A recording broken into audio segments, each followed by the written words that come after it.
हाय दोस्तों, we are going to study features of micro economics. First point, study of individual units.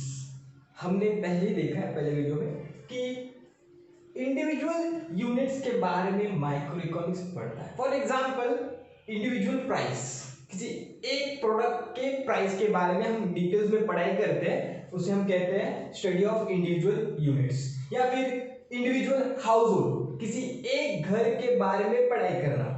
या फिर individual income, किसी person के income के बारे में डिटेल्स में पढ़ाई करना, या फैमिली के बारे में इनकम के बारे में पढ़ाई करना, उसे हम क्या कहते हैं? Individual unit. तो study of individual units. Hope so this point is clear with you.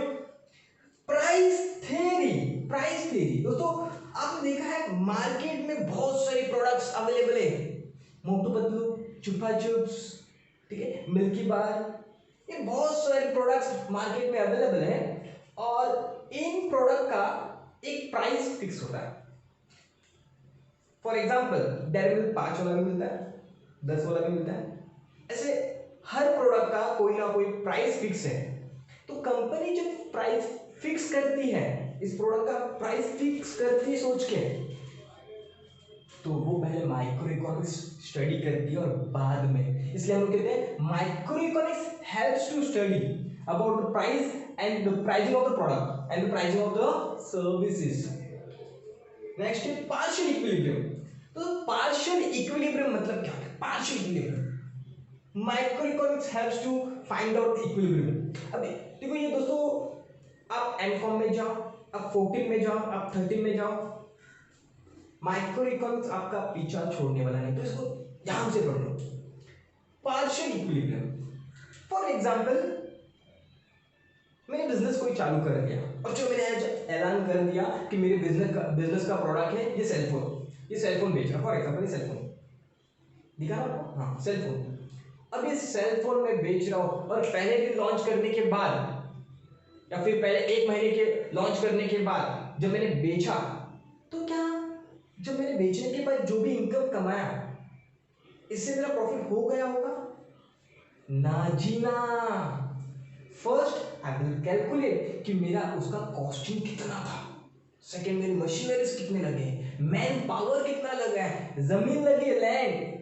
तो ये सारी चीजें मैं एक साइड में देखूंगा कैलकुलेशन करने के बाद, और बाद में देखूंगा कि जितना मैंने खर्चा किया है उसके बदले में उससे ज्यादा आया कि कम आया, ज्यादा आया कि कम आया, कि बराबर आया, बराबर आया इक्विलिब्रियम, बराबर आया तो इक्विलिब्रियम।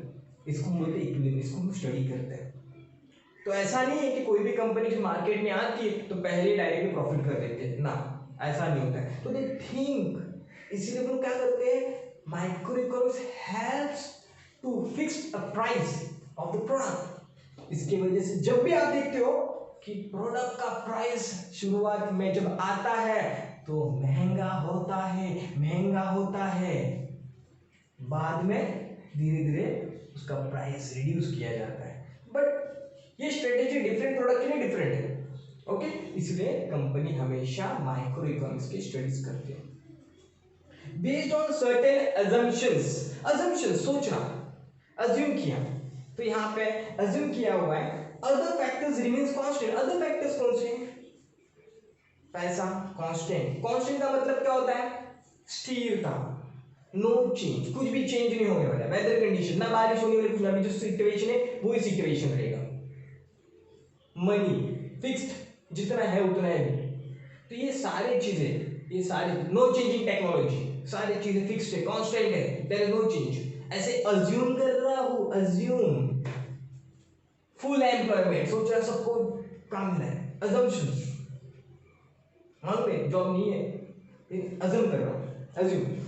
स्लाइसिंग मेथड, स्लाइसिंग, कभी दोस्तों के साथ घूमने जाते हो, भाई एक स्लाइस मुझे देना, स्लाइसिंग। तो हम क्या करते हैं माइक्रो इकोनॉमिक्स में, we are not studying a whole, ये सारी चीजों के अंदर से छोटा सा पार्ट निकाल के लेके आते हैं, उस छोटे से पार्ट के बारे में हम पढ़ाई कर रहे हैं। छोटा सा हिस्सा, individual price, house hold income, इस छोटे से हिस्से के बारे में जब हम पढ़ाई करते हैं उसको कहते हैं स्लाइसिंग मेथड। वो मेथड क्या है? Slicing method. समझ में आ गया slicing method? Okay. Use of marginalism principle. दोस्तों मार्जिनलिज्म प्रिंसिपल, अब मार्जिनलिज्म प्रिंसिपल यहाँ पे क्या हो रहा है? मार्जिनलिज्म प्रिंसिपल, फॉर एग्जांपल आपका ग्रेजुएशन हो गया और आपने जॉब कर ली। जब आप शुरुआत करते हो जॉब करने के लिए, तो क्या शुरुआत में आपका समझो फॉर एग्जांपल 12,000 सैलरी है पर मंथ। नेक्स्ट ईयर कितना होगा? बढ़ेगा या कम होगा? बढ़ेगा। समझो हम सोच रहे कर रहे हैं 13,000 है, उसके नेक्स्ट ईयर 15,000 है, तो आपका सैलरी क्या हो रहा है? बढ़ते जा रहा है, बढ़ते जा रहा है, वन बाय वन। क्या कोरोना ना, और कोरोना की वजह से क्या हो गया? सैलरी कम हो गया। Oh my God. हाथ धोते रहो, हाथ धोते रहो, आगे बढ़ते रहो, हाथ धोते रहो, आगे बढ़ते रहो। और इसलिए मार्जिन से मतलब चेंज। क्या हो रहा है? चेंज, बढ़ते गया, बढ़ते। अरे कोरोना आ गया, प्राइस गिर गया, क्या हो गया? सैलरी गिर गया। मार्जिनिज्म, चेंज। क्या है? चेंज, उसको बोलते हैं मार्जिनिज्म। तो चेंज, इस काउंटिंग के अंदर जो भी चेंजेस आते हैं उसको हम लोग बोलते हैं मार्जिनल प्रिंसिपल्स। तो चलो हाथ धोते रहो, आगे बढ़ते रहो। Analyse of market structure. दोस्तों हम मार्केट एनालाइज करना मतलब क्या है? एनालाइज करना, ऑब्जर्वेशन करना, ऑब्जर्वेशन करना। एक छोटा बच्चा जब स्कूल में जा रहा है, मम्मी मम्मी मुझे वो चाहिए, मम्मी मुझे वो चाहिए, ऑब्जर्व कर रहा है। मम्मी को नहीं पता, मम्मी को खाली सिर्फ इतना ही पता है, बच्चे को स्कूल छोड़ना है, बच्चे को स्कूल छोड़ना है। बच्चा क्या कर रहा है? दुकानों में ऑब्जर्व कर रहा है, मम्मी मुझे वो खिलौना चाहिए, मम्मी मुझे वो टॉफी चाहिए। ऑब्जर्वेशन। जब हम लोग रास्ते से जाते हैं तो अलग अलग दुकानों में हम देखते हैं, ठीक है, तो उसको बोलते हैं एनालाइज करना। क्या करते हैं? एनालाइज। स्टडीज के अंदर हम लोग एनालाइज करते हैं। Analyse of market structure. There are different types of markets you can learn in details about perfect competition, monopoly, oligopoly, pure competition etcetera. हम और आगे जो डिटेल्स में पढ़ेंगे इनके बारे में, कंपटीशन कौन से टाइप्स ऑफ मार्केट है वो पढ़ेंगे, तो उनके बारे में एनालाइज करना। तो इकोनॉमिक्स क्या करता है? एनालाइज करता है। लास्ट है लिमिटेड स्कोप। तो लिमिटेड स्कोप मतलब क्या है? देखो इतना सारा पढ़ाई करना है, मैक्रो इकोनॉमिक्स में से छोटा सा हिस्सा निकाला, इंडिविजुअल प्राइस के बारे में, इंडिविजुअल इनकम के बारे में पढ़ाई करना। पढ़ाई खत्म हो चुकी है, पढ़ाई खत्म। लिमिटेड स्कोप उतना ही पढ़ाई करना है बस, उसके आगे नहीं। होता है ना लिमिटेड स्कोप। थैंक यू दोस्तों।